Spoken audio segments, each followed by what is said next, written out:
سلام دوستان گلم. اجرای کف مغازه پروژه آقای اجدادی.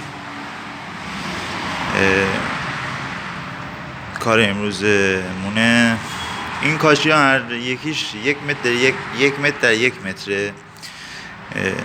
عرضم به حضور شما، بذار من از این وره کارم بهتون نشون بدم.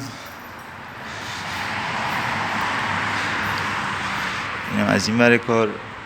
حدوداً از ساعت 11 که من اومدم، 11 بود دیگه، تا الان حدوداً فکر کنم یه باسه 1 2 3 4 5 6 7 8 9 10 11 13 14 15 16 17 18 19 تا زدم. 19 تا میشه 19 متر مربع. آره، چون هر یکیش 1 متر در 1 متره. این کل مغازه است. سختی کار من اینجاست. بذار بهتون نشون بدم. این داخل دالون اگه دقت کنین لوزی رو ببینین، این لوزی رو میبینین همش برشه، یعنی مادر بگرید این ستون پشت اون ستون همه برش، یعنی گرفتاری من تازه تو این دالونا شروع میشه.